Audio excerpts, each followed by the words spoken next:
دوسرا مسئلہ جو کوک کے اوپر ہاتھ رکھنے کے حوالے سے، کوک یہ جو چیز ہوتی ہے نا، اس کو کوک بولتے ہیں، یعنی کہ ایسے ہاتھ رکھو نماز کے اندر، ٹھیک ہے۔ تو یہ مسلم شریف کی حدیث مبارکہ ہے، حضرت ابو ہریرہ رضی اللہ تعالیٰ عنہ راوی حدیث ہے۔ آپ بیان فرماتے ہیں کہ حضور نبی کرم صلی اللہ علیہ وسلم نے ارشاد فرمایا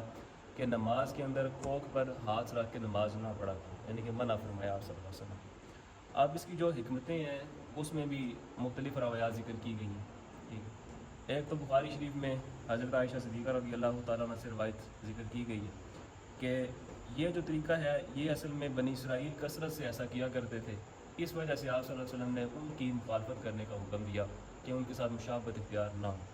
تو دوسری وجہ مصنف ابن ابی شیبہ میں ذکر کی گئی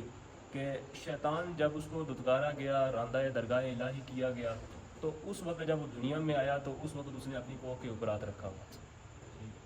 اور اسی طرح ایک فتح الباری میں روایت ذکر کی گئی ہے کہ حضرت عائشہ صدیقہ رضی اللہ تعالیٰ عنہ کے حوالے سے کہ یہودیوں کی مخالفت کے لیے آپ صلی اللہ علیہ وسلم نے ایسا فرمایا کہ تم کوکھ کے اوپر نماز میں ہاتھ نہ رکھا کرو۔ باقی جو سنت طریقہ ہے وہ تو ہم نے پریکٹیکلی کیا تھا، ٹھیک، اس میں یہی چیز تھی ہم نے جو ذکر کیا ہے۔ فائنلی جب آپ بیٹھتے ہیں تو بیٹھتے وقت آپ نے کیا کرنا ہوتا ہے کہ جو آپ کے کنارے ہوتے ہیں گھٹنوں کے، ان کو جو پورے ہوتے ہیں، ان کی جو اینڈنگ ہوتی ہے، آخری حصہ جو ہوتا ہے ایک پورے، اس کو آپ نے کیا کرنا ہوتا ہے کہ وہاں پہ کناروں کے اوپر رکھ لینا ہوتا ہے، کیونکہ اس میں 3 طرح کی روایات تھی، ایک بالکل نیچے رکھ لینے کی، ایک اوپر رکھ لینے کی، ایک یہاں تک ٹچ کرنے کی، ٹھیک ہے۔ تو جب آپ اس طرح کر کے رکھیں گے تو آپ کی تینوں روایات کے اوپر عمل ہو جائے۔ امید ہے کہ یہ مسائل سمجھ آتے ہیں۔